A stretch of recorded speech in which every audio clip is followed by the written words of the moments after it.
everybody, how are you guys doing? This is Viel and I am back with another review for you guys. A little bit of a background change like my previous video. Just because I kind of just wanted to be a little bit more intimate and maybe show off my bookshelves a little bit. Sort of. Yeah, today's video is going to be a book review. Yeah, it's another book review. That's probably really awkward.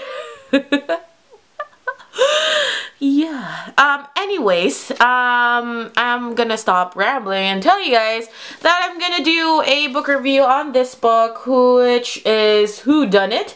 This is an anthology.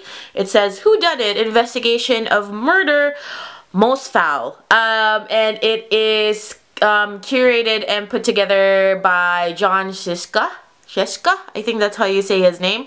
And if you guys can read on the cover, it says suspects include David Levitan, Libba Bray, Lemony Snicket, Maureen Johnson, Gail Foreman, Sarah Shepard, Lev Grossman, Dave Eggers, John Green, and a whole slew of other people that you might know, pretty famous children's and YA authors currently. A whole bunch of the names are also here. People that you might recognize from that list includes Jennifer E. Smith, who wrote The Statistical Probability of Love at First Sight. There's also, who else is on here?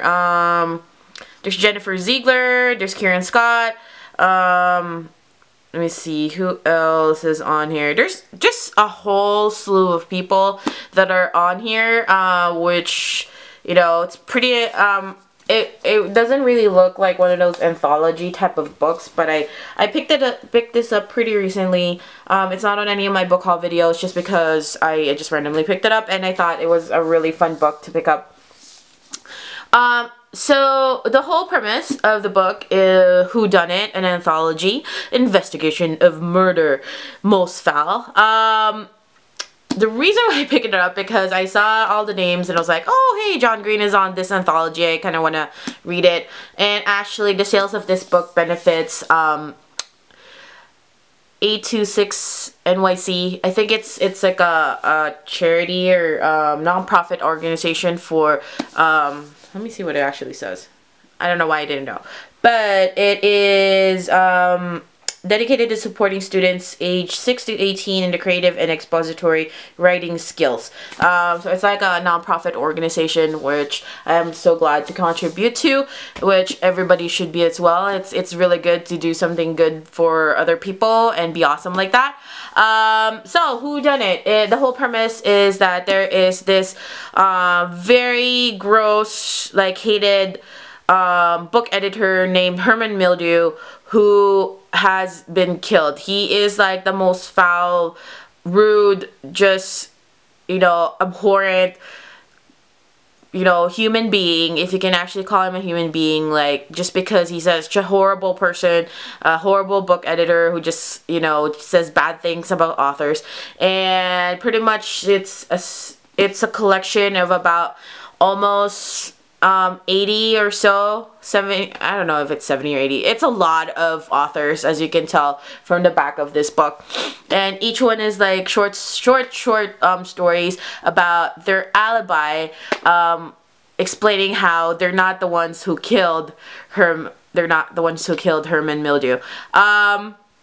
Very interesting. It's the kind of book that you know, you can actually read through the whole thing and be very, very amused. I actually have this whole list of which authors that I wanted to kind of point out and I like. You know, there is the part that Patrick Carman wrote is a very long, elaborate story about a Sasquatch, and it's just so amusing. Julia DeVillers wrote this kind of account that's a very fangirly type of account of how she's fangirling over the other authors that she's seeing this in this like premise of the book. Helen Fitzgerald wrote about hyperthymesia, which she defines as this condition that she can remember exactly what she's doing at any specific time or date of time, and then that's her alibi, that she can remember exactly that she was not the one who killed Herman Mildew. Gail Foreman, who you guys might know, he's a pretty famous YA author, wrote her entire alibi based on Twitter conversations and Twitter statuses with the hashtag Gail Foreman, the Ice Pick Killer, which I thought was just so amusing. It was a pretty creative way of writing out an alibi. John Green, of course, I have to mention him. Wonderful, wonderful mention of puff levels and how a guy with an exorbitant high level of puff in his hair couldn't possibly be the murderer of such foul editor. And it's a very good throwback to being you know, somebody who watches Vlogbrothers and is a nerd fighter. So it's very, his is actually just like a one page, and it was just up to a point and very amusing and very lovely. Adele Griffin and Lisa Brown actually had a whole bunch of illustrations. Let me see if I can actually find it. Let's see. I don't think I can find it right now, but oh yeah, right here. So it's a whole bunch of illustrations with numbers corresponding to what they say over here of why they didn't kill Herman Mildew. It's kind of like, you know, looking for different parts of the illustration. It's just gorgeous. Who else? I really loved also Maureen Johnson, who is pretty famous YA author, who talks about being descendant of pirates, and the cannon that was found in her possession during the investigation is actually a family heirloom and stuff, and I thought that was hilarious. David Levithan, who co-wrote Will Grayson with John Green, and also The Lover's Dictionary, wrote his in a very beautiful poem format, which spans about 3 pages, as you guys might see. Lovely, lovely, lovely creative way of doing it. Barnabas Miller wrote it as a CIA dossier, which, let's see if I can actually find it. Ooh, that's yeah, he wrote it as like a kind of like a CIA dossier, as you guys can see right here, with some of the words blocked out. I thought that was really amusing and very, very awesome. Let's see, Sarah Milnowski and Courtney Schimmel writes it as a play, and actually Courtney Schimmel has another sister, Alyssa Schimmel, who actually also has an alibi on this book, and they kind of throw Sarah Milnowski under the bus and tells people that she's the one who killed Herman Mildew, and it's just hilarious, and it's like in a play format. Lauren Oliver, who wrote Delirium and Requiem, talks about how the very odious Herman Miller just drew mustaches over her author photos on her books, and it was like 10,000 of them, 10,000 copies, and I just thought that was just really funny and really quaint. David Osto made out a comic book version of what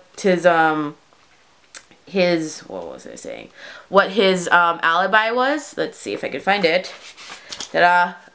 Right here, that is from David Osto. Right after that one is from Nicole Osto, which is in the format of Mad Libs. Ta-da! It's so much fun. Oh my gosh.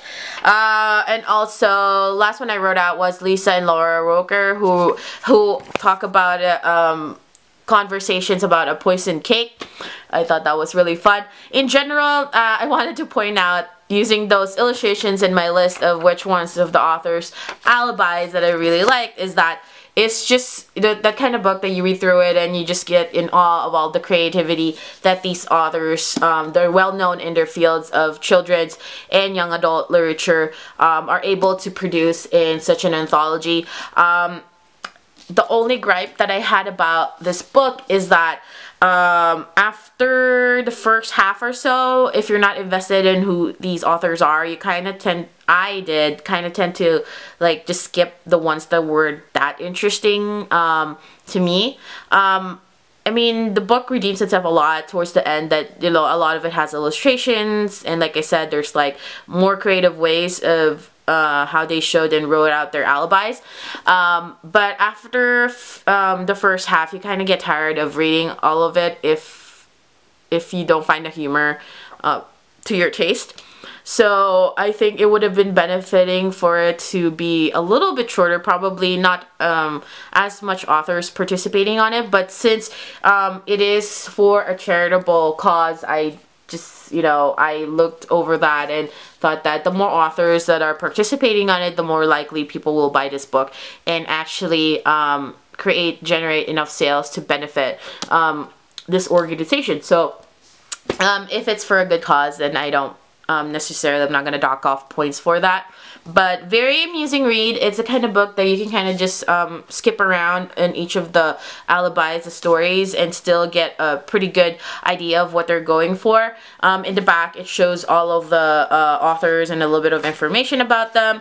And it's just a very fun read, a very fun anthology. It's definitely not the first anthology that I've read, but it's definitely the first anthology that I've read that has assembled such a great roster of children and YA literary geniuses and, you know, just amazing authors in their field. So I think in that sense, it's a good book to pick up and read.